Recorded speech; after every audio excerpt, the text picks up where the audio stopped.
এই সেগমেন্টে আমরা আলোচনা করব রেফ্রিজারেশন সাইকেল নিয়ে। আমরা একটা লম্বা পথ পাড়ি দিয়ে এসেছি। রেফ্রিজারেশন সাইকেলটা বোঝা আমাদের জন্য খুবই গুরুত্বপূর্ণ। আম রেফ্রিজারেশন সাইকেল সম্বন্ধে একদম ক্লিয়ার একটা কনসেপ্ট আমাদের রাখতে হবে।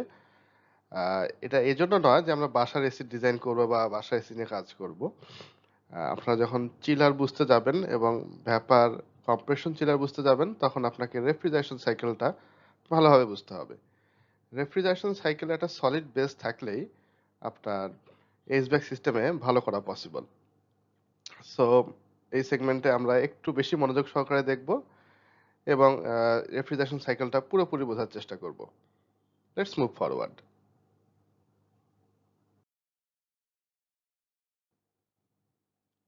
First of all, types of refrigerant.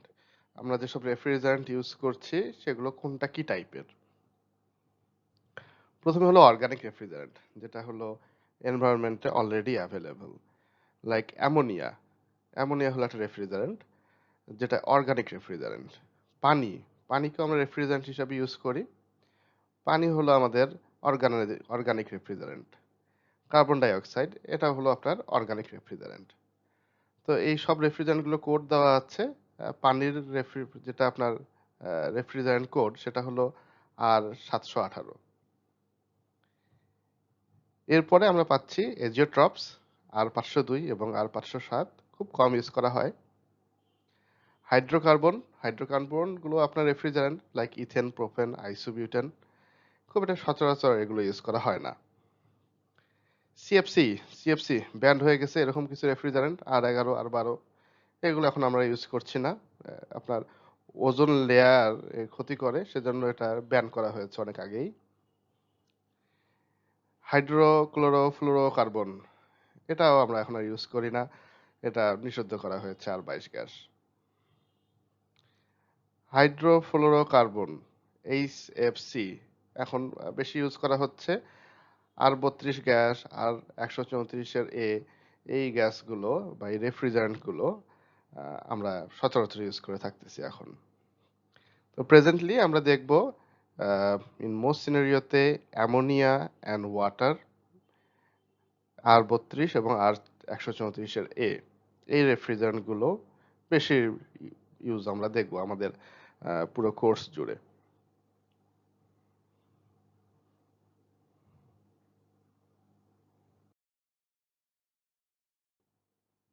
R134 খুবই কমন একটা রেফ্রিজারেন্ট।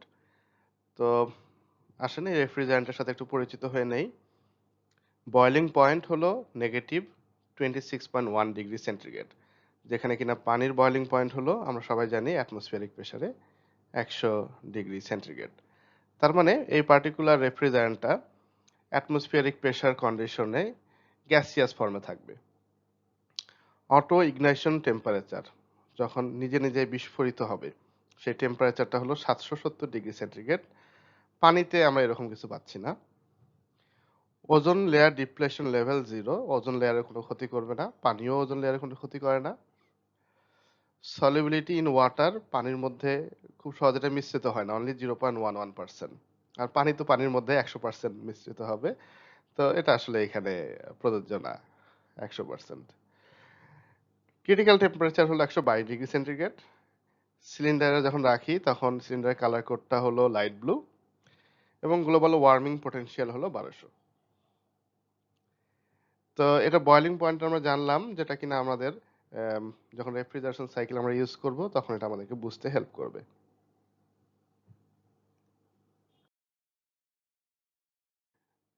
রেফ্রিজারেশন সাইকেল মানে আপনার বাসার নরমাল যে স্প্লিট এসি, এই স্প্লিট এসিতে কি থাকতেছে রেফ্রিজারেশন সাইকেলে, একটা ইনডোর ইউনিট থাকতেছে আর একটা আউটডোর ইউনিট থাকতেছে, আর তার মধ্যে কিছু পাইপলাইন। তো আপনার যে ইনডোর ইউনিটটা আছে সেটা আপনাকে ঠান্ডা বাতাস দেয়, তার পিছনে একটা ফ্যান ঘোরে, সেখানে একটা আপনার হিট এক্সচেঞ্জার কয়েল থাকে যেটাকে আমরা বলছি ইভাপোরেটর। আর আউটডোর ইউনিটে কি থাকছে, আউটডোর ইউনিটে সিমিলারলি একটা হিট এক্সচেঞ্জার রয়েছে, তার পিছনে একটা ফ্যান আছে। এখন ইভাপোরেটর কয়েল আপনাকে ইউজুয়ালি দিবে ঠান্ডা বাতাস, কন্ডেন্সারের সামনে বা আউটডোর ইউনিটের সামনে দাঁড়ালে আপনি পাবেন গরম বাতাস। সোল পারপোজটা হলো রুম থেকে হিটটা পাম্প করে রুমের বাইরে নিয়ে যাওয়া। এখন ইভাপোরেটর কয়েল থেকে কন্ডেন্সারের দিকে রেফ্রিজারেন্টের ফ্লো হয়। এই রেফ্রিজারেন্টের ফ্লোটা করতে হেল্প করে হলো কম্প্রেসর। কম্প্রেসর কি করে? কম্প্রেসড করে। যদি কোনো জিনিসকে আমরা কম্প্রেস করি তাহলে কি হবে? প্রেসারটা বেড়ে যাবে। অর্থাৎ কম্প্রেসরের আগে আমরা পাচ্ছি লো প্রেসার এবং কম্প্রেস করে ফেললে আমরা পাচ্ছি হলো high pressure. And then condenser coil থেকে আমাদের ইভাপোরেটর দিকে রেফ্রিজারেন্টের ফ্লোটা হচ্ছে। মাঝখানে থাকছে হলো এক্সপানশন ভালভ। এক্সপানশন ভালভ কি করবে? এক্সপান্ড করবে। আমরা যদি এক্সপান্ড করি তাহলে কি হবে? এক্সপান্ড করলে আমাদের এরিয়া বেড়ে যাবে। এরিয়ার সাথে প্রেসারের কি সম্পর্ক? ইনভার্সলি প্রপোর্শনাল সম্পর্ক। এরিয়া বেড়ে গেলে প্রেসার কমে যায়, প্রেসার কমে গেলে এরিয়া বেড়ে যায়। এক্সপানশন ভালভের আগে যখন আমরা এক্সপানশন এখনো করি নাই তখন প্রেসার হলো হাই, আর এক্সপানশন করে ফেললে প্রেসার হয়ে যাবে লো, বিকজ এরিয়া আমরা বাড়িয়ে দিয়েছি। সেজন্য আপনি দুই রকম পাইপ দেখেন, একটা মোটা পাইপ আর একটা হলো পাতলা পাইপ। তাহলে কি কি পাচ্ছি আমরা এখানে? ইভাপোরেটর থেকে রেফ্রিজারেন্টটা ফ্লো হয়ে আসতেছে কম্প্রেসরে। এই সময় রেফ্রিজারেন্টটা থাকতেছে গ্যাসিয়াস ফর্মে এবং কম্প্রেস হওয়া আগ পর্যন্ত আমরা পাচ্ছি লো প্রেসার। কম্প্রেস যখন করে ফেললাম আমরা, এই রেফ্রিজারেন্টটা তখন ফ্লো হচ্ছে হলো কন্ডেন্সার কয়েলে। এই মুহূর্তে প্রেসার হলো হাই এবং আমরা পাচ্ছি সুপার হিটেড গ্যাসিয়াস ফর্মে রেফ্রিজারেন্টটা। দেন কন্ডেন্সার কয়েল এর পরে রেফ্রিজারেন্টটা আমাদের ফ্লো হচ্ছে হলো এক্সপানশন ভালভের দিকে। তো রেফ্রিজারেন্ট যখন কন্ডেন্সার কয়েল থেকে এক্সপানশন ভালভের দিকে যাচ্ছে তখন আমরা রেফ্রিজারেন্টটা পাচ্ছি হাই প্রেসারে এবং এখানে আমরা লিকুইড ফর্মে পাচ্ছি। ফাইনালি আমরা যখন এক্সপানশন ভালভের পরে এক্সপান্ড করে দিলাম, অর্থাৎ এরিয়া বাড়ায় দিলাম, ফলে প্রেসারটা কমে গেল। এই মুহূর্তে আমরা পাচ্ছি প্রেসারটা লো এবং রেফ্রিজারেন্টটা লিকুইড এবং গ্যাসের মিক্সচার ফরম্যাটে থাকবে। 99%ই আপনার লিকুইড থাকবে, সাথে কিছুটা আপনার গ্যাসিয়াস ফর্মে কনভার্ট হবে। রাইট, তো তাহলে প্রশ্ন একটাই, কিভাবে আমরা রুম থেকে শক্তি বাইরে বের করে দিলাম? এখানে কম্প্রেসরের কাজটাই কি, এক্সপানশন ভালভের কাজটা কি? কম্প্রেসরের আগে দেখলাম হলো লো প্রেসার, পরে হাই প্রেসার, এটা তো বুঝলাম। এক্সপানশন ভালভের আগে হাই প্রেসার, পরে লো প্রেসার, এটাও বুঝলাম। কিন্তু এই কম্প্রেসরের আগে গ্যাসিয়াস ফর্ম থেকে কম্প্রেসর পরে কিভাবে হলো সুপার হিটেড গ্যাস পেলাম আমরা? এই সুপার হিটেড গ্যাস কিভাবে লিকুইড ফর্মে কনভার্ট হলো কন্ডেন্সারের পরে? এক্সপান্ড করে দেওয়ার ফলে কিভাবে এই লিকুইডের সাথে কিছুটা গ্যাস চলে আসলো? আর ইভাপোরেটর কয়েলের পরে কিভাবে এই যে টোটাল লিকুইড এবং গ্যাসের মিক্সচার 100% গ্যাসিয়াস ফর্মে কনভার্ট হলো? এই প্রশ্নগুলোর অ্যান্সার আমাদেরকে খুঁজতে হবে আমাদের পরবর্তী সেকশনগুলোতে।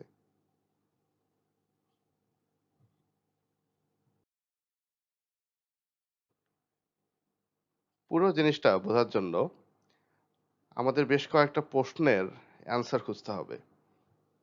এর মধ্যে প্রথম প্রশ্নটা হলো, why we get superheated gas after compression? অর্থাৎ এই যে কম্প্রেসরের আগে আমরা পাচ্ছি হলো গ্যাস, কম্প্রেসড করে ফেলার পরে আমরা পাচ্ছি সুপার হিটেড গ্যাস। প্রশ্নটা হলো কেন আমরা লিকুইড পাচ্ছি না, কেন অথবা অনলি গ্যাস পাচ্ছি না কেন? Why superheated gas? Let's think for a moment, আমরা এটার অ্যান্সার অলরেডি জানি কিনা। I will give you some time.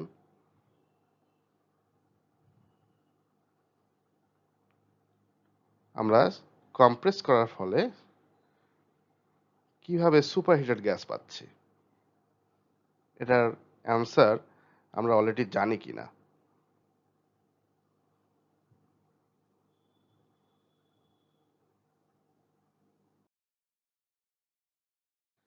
ওকে, তো আমরা অ্যান্সারটা খোঁজার চেষ্টা করি। গ্যাস গ্যাসকে আমরা যখন কম্প্রেসড করছি, প্রেসারাইজ করছি, তখন বেসিক্যালি গ্যাসের যে অণুগুলো রয়েছে তার অনেক দূরে দূরে আছে, তাদেরকে আমরা প্রেসার ক্রিয়েট করে কাছাকাছি আনার চেষ্টা করতেছি। এখন তারা যখন কাছাকাছি চলে আসবে, তাদের মধ্যে কম্পন ক্রিয়েট হবে প্রেসারের কারণে। এর ফলে টেম্পারেচার বেড়ে যাবে, হুইচ ইজ সেন্সিবল হিট। তো এটার কারণে সে সুপারহিটেড গ্যাসে কনভার্ট হবে। আমরা জানি এক ফরম্যাট থেকে আরেক ফরম্যাটে কনভার্ট বা রিভার্ট করতে গেলে লেটেন্ট হিট অ্যাড করতে হয় অথবা মাইনাস করতে হয়, ডিডাক্ট করতে হয়। তো এই সিনারিওতে আমরা গ্যাসের মধ্যে প্রেসার ক্রিয়েট করতেছি, কিন্তু লেটেন্ট হিটটা আমরা মাইনাস করতে পারতেছি না, ডিডাক্ট করতে পারতেছি না, সরাই ফেলতে পারতেছি না। এর ফলে আমরা লিকুইড পাবো না, আমরা পাবো হলো superheated gas. So liquid enthalpy নেয় গ্যাসে কনভার্ট হওয়ার জন্য। এই এনথালপিটা আপনাকে রিমুভ করতে হবে যদি আপনি গ্যাসকে আবার লিকুইডে রিভার্ট করতে চান। তো তাহলে যতক্ষণ পর্যন্ত না আপনি এই যে এনথালপি আপনি অ্যাড করেছেন লিকুইড থেকে গ্যাসে কনভার্ট করতে, ততক্ষণ পর্যন্ত আপনি সুপারহিটেড গ্যাসই পাবেন। We got the answer.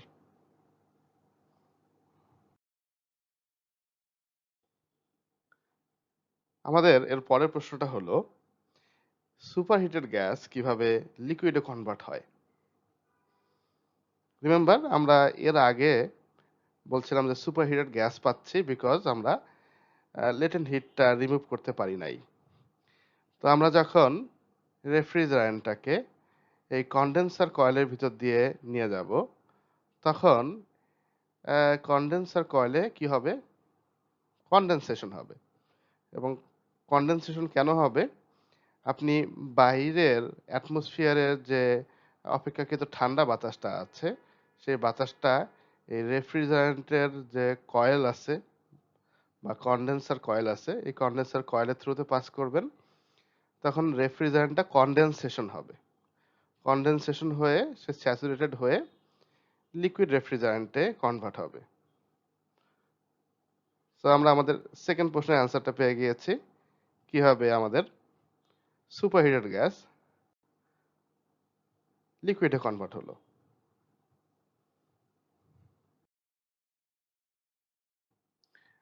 আসেন আমাদের সেকেন্ড প্রশ্নের অ্যান্সারটা আর একটু ডিপলি খোঁজার চেষ্টা করি।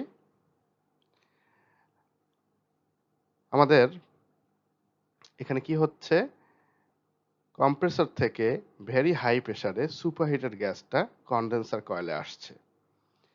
Superheated gas, it will be in very high pressure, around 14 bar let's say. Then এই কন্ডেন্সারে আসার পরে এখানে বাইরে অ্যাটমসফিয়ারিক যে বাতাসটা রয়েছে, সেই বাতাসটা আমরা ফ্যানের মাধ্যমে প্রবাহ করার চেষ্টা করতেছি বা করছি। তো এই সুপারহিটেড গ্যাসের টেম্পারেচার অ্যাম্বিয়েন্ট যে আপনার বাতাস আছে সেই টেম্পারেচার হচ্ছে, বাতাসের চেয়ে টেম্পারেচার অনেক বেশি হাই, সেজন্য এই কয়েলের ভিতরে ইন গিভেন ভেরি হাই প্রেসারে গ্যাসটা মানে সুপারহিট গ্যাসটা কন্ডেনসেট হচ্ছে। এবং সেজন্যই এই কন্ডেন্সারের নাম আমরা বলতেছি, এই পার্টিকুলার হিট এক্সচেঞ্জারটাকে বলতেছি আমরা হলো কন্ডেন্সার, কেননা এখানে ভিতরে কন্ডেনসেশন হচ্ছে। কন্ডেনসেশন হলে কি হয়? আমরা যখন দেখি যে ঠান্ডা বোতলের গায়ে পানি জমা হয়, কন্ডেনসেশন হয়, তখন সেখানে লিকুইড ফর্মে কনভার্ট হয়। তো এখানে সিমিলারলি গ্যাসটা স্যাচুরেট হচ্ছে হয়ে লিকুইড ফর্মে কনভার্ট হচ্ছে এবং আমরা ফাইনালি আউটপুট হিসেবে পাচ্ছি হাই প্রেসারের লিকুইড। তো যখন এই রেফ্রিজারেন্টটা কয়েল থেকে বের হয়ে আসবে, তার প্রেসারটা শুরুর প্রেসার থেকে একটু কম হবে। আমরা সবাই বুঝতেছি যে ভিতরে যখন রেফ্রিজারেন্টটা পাস হবে, এর ভিতরে হলো আপনার সারফেসের রাফনেসের কারণে কিছুটা প্রেসার ড্রপ হবে। লেটস সে স্টার্টিং পয়েন্টে যখন ঢুকছে তখন যদি 14 বার থাকে, বের হওয়ার সময় 12 বারে থাকবে। তো still it is in quite high pressure. তাহলে অ্যাক্সিয়াল ফ্যান পিছনে ঘুরছে এবং অ্যাম্বিয়েন্ট থেকে আপনার বাতাসটা ট্রান্সফার করতেছে, and এভাবেই হলো আপনার কুল ডাউন হয়ে আমরা লিকুইড রেফ্রিজারেন্টটা পাচ্ছি, which is in high pressure.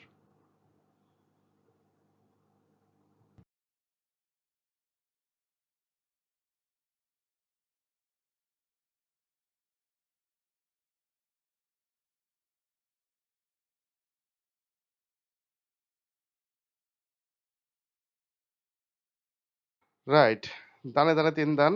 3 number question, why we get cold refrigerant after expansion valve. অর্থাৎ আপনি যখন এই এক্সপানশন ভালভের থ্রুতে রেফ্রিজারেন্টটা প্রবাহ করছেন, সেখানে কেন আপনি কোল্ড রেফ্রিজারেন্ট পাচ্ছেন? এক্সপানশন ভালভের আগে আমরা পাচ্ছি হাই প্রেসারে লিকুইড ফরম্যাটের রেফ্রিজারেন্ট, বাট এক্সপানশন ভালভের পরে আমরা কোল্ড রেফ্রিজারেন্ট পাচ্ছি এবং সেখানে লিকুইড এবং গ্যাসের একটা মিক্সার আমরা দেখতেছি। এটা কিভাবে হয়? আমরা তো জানি যে এই যে বাসার ইনডোর ইউনিটে যে কয়েলটা আছে তার মধ্যে দিয়ে যদি ঠান্ডা রেফ্রিজারেন্ট আমরা ফ্লো করতে না পারি, তাহলে আপনার বাতাসটা ঠান্ডা হবে না। তার মানে সামহাউ আমরা এই পার্টিকুলার পয়েন্টে ঠান্ডা রেফ্রিজারেন্টটা পাচ্ছি। প্রশ্নটা হলো কেন?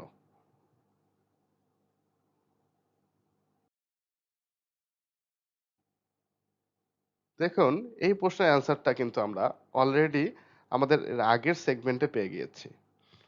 আম, একটু মনে করে দেখুন, আমরা যা আলোচনা করছিলাম যে পাহাড়ের উপরে যদি আপনি প্রেসার কুকারে রান্না করেন, আম, সেখানে আপনারা পাচ্ছেন প্রেসার কুকারের ভিতরে প্রেসার হলো 2 অ্যাটমসফিয়ারিক প্রেসার।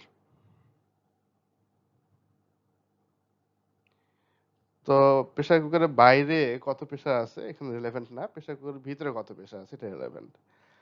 তো 2 অ্যাটমসফিয়ারিক প্রেসারে আমরা বলছিলাম যে বয়লিং পয়েন্ট হলো 120 ডিগ্রি সেন্টিগ্রেড। এন্ড দেন আমরা যদি রিমুভ করে ফেলি প্রেসারটা, লেটস সে রিমুভ করে ফেললাম, যদি আমরা সি লেভেলে রিমুভ করি, অর্থাৎ প্রেসার কুকার লিডটা আমরা যদি সাডেনলি খুলে দেই এবং এটা আমরা সি লেভেলেই করি, তাহলে 2 অ্যাটমসফিয়ারিক প্রেসার থেকে আমরা সাডেনলি প্রেসারটাকে নামিয়ে নিয়ে আসলাম 1 অ্যাটমসফিয়ারিক প্রেসারে। এখন 1 অ্যাটমসফিয়ারিক প্রেসারে বয়লিং পয়েন্ট হলো 100 ডিগ্রি সেন্টিগ্রেড। এই হুট করে আমরা যখন প্রেসারটাকে রিলিজ করে দিলাম, তখন পানির টেম্পারেচার সাডেনলি ফল করবে 100 ডিগ্রি সেন্টিগ্রেডে। কারণ 1 অ্যাটমসফিয়ারিক প্রেসারে ন্যাচারালি বয়লিং পয়েন্ট হলো 100 ডিগ্রি সেন্টিগ্রেড। তো যখনই প্রেসারটা রিলিজ করবেন, সাডেনলি আমাদের এই পানির টেম্পারেচার প্রেসার কুকারের ভিতরে 120 থেকে 100-তে নেমে আসবে। তো এই যে মাঝখানে 120 মাইনাস 100, অর্থাৎ 20 ডিগ্রি সেলসিয়াসের একটা টেম্পারেচার ডিফারেন্স, যেটা কিনা আমরা পাচ্ছি সেন্সিবল হিট হিসাবে, সেই সেন্সিবল হিটটা লেটেন্ট হিটে কনভার্ট হবে। তাহলে 20 ডিগ্রি সেলসিয়াসের মধ্যে কতটুকু শক্তি আছে? 20 ইন্টু 4.19, 4.19, 83.8 কিলোজুল। বাট পানি 1 লিটার সম্পূর্ণ জলীয় বাষ্পে কনভার্ট করতে লাগতেছে কত? আরো বেশি, 2257 কিলোজুল। এর মধ্যে আমরা প্রোভাইড করতে পারছি অনলি 83 কিলোজুল। এই 83 কিলোজুল সম্পূর্ণ পানিকে তার জলীয় বাষ্পে কনভার্ট করতে পারবে না, অল্প একটু পানিকে জলীয় বাষ্পে কনভার্ট করতে পারবে।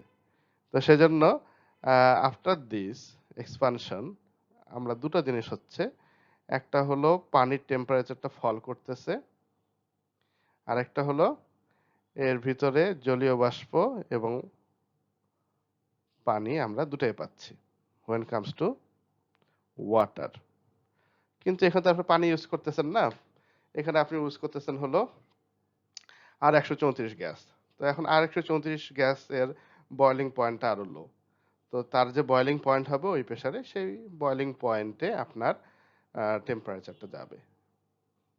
সো বয়লিং পয়েন্টটা আপনার 0 ডিগ্রি অনেক নিচে হওয়ার কারণে আপনি বেশ ঠান্ডা রেফ্রিজারেন্ট সেখানে পাবেন। তো তাহলে কিভাবে আমরা এই এক্সপানশন ভালভের মাধ্যমে এক্সপান্ড করে ফেললাম এন্ড সাডেনলি আমরা আমাদের টার্গেটেড ঠান্ডা রেফ্রিজারেন্ট এটা পেয়ে গেলাম। সাথে কিছু আবার আমরা পাচ্ছি হলো গ্যাসিয়াস জলীয় বাষ্প আর কি, কিন্তু মিক্সার ফর্মে থাকতেছে, কিছুটা লিকুইড, অল্প কিছু হলো আপনার গ্যাস।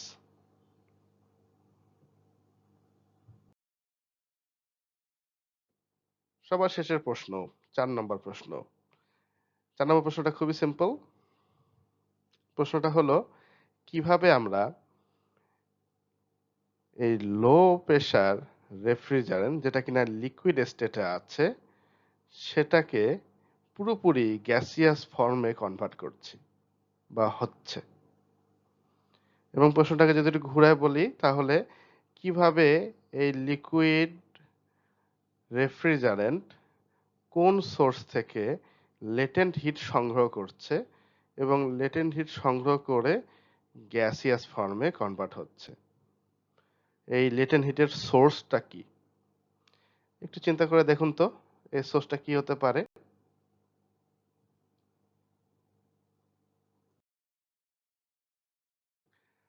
আপনার ধারণা একদম ঠিক। আপনার রুমের ভিতরে যে গরম বাতাস আছে সেই গরম বাতাসটা যখন আপনার এই এসির মধ্যে উপর থেকে ঢুকতেছে গরম বাতাসটা, এই গরম বাতাসটা ঢোকার পরে গরম বাতাসটা ঠান্ডা হয়ে বের হচ্ছে। তাহলে লেটস সে আপনার বাতাসটা ঢুকতেছে 28 ডিগ্রি সেন্টিগ্রেডে, বের হচ্ছে 24 ডিগ্রি সেন্টিগ্রেডে।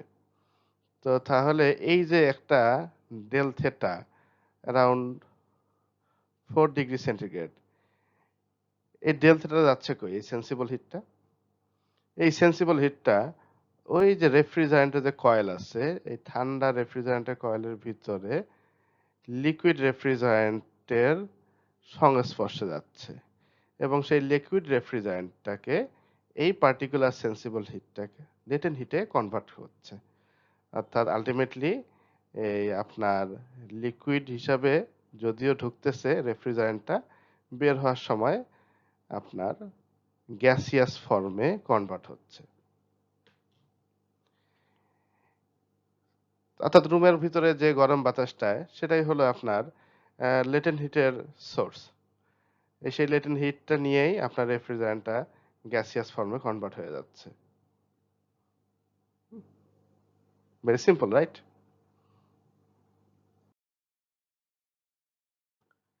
আসেন তাহলে পুরো ব্যাপারটা আমরা একটু সাম আপ করে নিয়ে আসি। ইভাপোরেটর কয়েল থেকে লো প্রেসার গ্যাসিয়াস ফর্মে রেফ্রিজারেন্ট যাচ্ছে কম্প্রেসরে।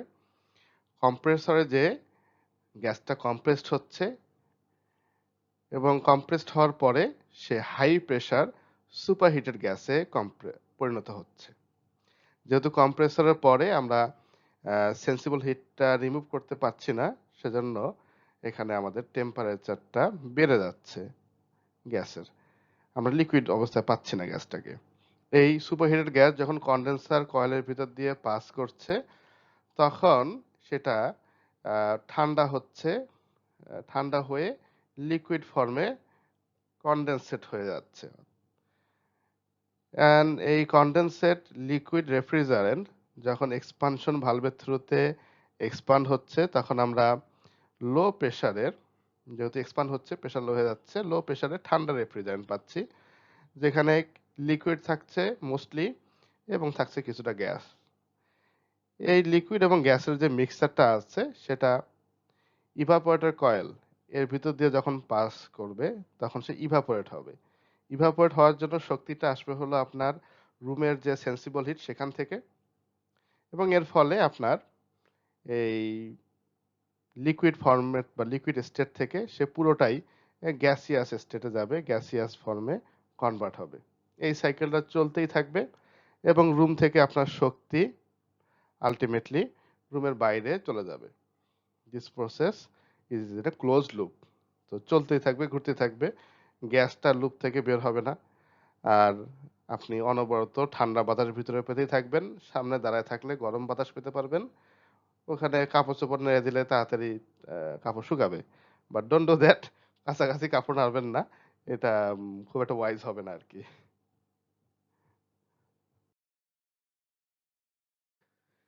Application of refrigeration cycle. আমরা তো রেফ্রিজারেশন সাইকেল শিখলাম, কোথায় অ্যাপ্লাই করব, কোথায় কোথায় অ্যাপ্লিকেশন দেখতেছি আমরা। First of all, room air conditioning. বাসায় যে রুম আছে, রুমের মধ্যে যে স্প্লিট এয়ার কন্ডিশনিং আর গুলো আছে, এগুলো সব হলো রেফ্রিজারেশন সাইকেলে চলে। Variable refrigerant flow system, VRF system বা VRV system, variable refrigerant flow, VRV, variable refrigerant volume, এই দুই সিস্টেমে আমরা হলো রেফ্রিজারেশন সাইকেল ইউজ দেখব। এবং আমাদের পরবর্তী সেগমেন্টটাই বেসিক্যালি ভিআরএফ সিস্টেম নিয়ে। And vapour compression chiller, vapour compression চিলারে সেম রেফ্রিজারেশন সাইকেলটা ইউজ করা হয়। বাসার এসি দিয়ে আপনি ঠান্ডা করেন হলো বাতাস, ওইখানে শুধু এসি দিয়ে ঠান্ডা করবেন বা রেফ্রিজারেন্ট সিস্টেম দিয়ে ঠান্ডা করবেন হলো পানি। তো এই জিনিসগুলো আমরা এর পরে দেখতেছি। এখন এর মুহূর্তে আমরা চলে যাব হলো এই ভিআরএফ সিস্টেমে আলোচনায়। ভিআরএফ সিস্টেমটা আমরা একটু ডিপলি বোঝার চেষ্টা করব।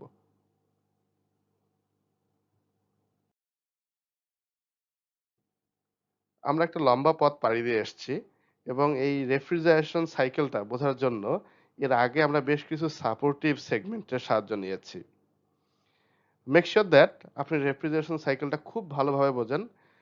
পুরো এসপিএক সিস্টেম বুঝতে হলে রেফ্রিজারেশন সাইকেলটা খুব ভালোভাবে বুঝতেই হবে, এখানে কোনো মাফ নাই। ভিডিওটা আরেকবার দেখেন, দেখে আহ, যদি কোনো প্রশ্ন থাকে কমেন্ট বক্সে আমাদেরকে জানান, আমাদেরকে রিচ আউট করেন।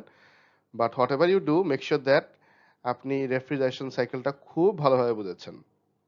তো আমরা একটু সময় নেই, নিয়ে এই ভিডিওটা আরেকবার একটু রিক্যাপ করি। আমাদের নোটগুলো আপনার কাছে আছে, নোটে আরো ডিটেলস দেওয়া আছে, প্রতিটা জিনিস এক্সপ্লেন করা আছে।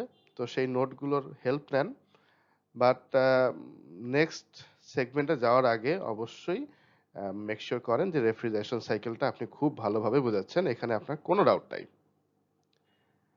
তো কংগ্রেচুলেশন, অনেক দূর আমরা এগিয়ে এসেছি। আমরা আমাদের পরবর্তী সেগমেন্টে মুভ অন করি।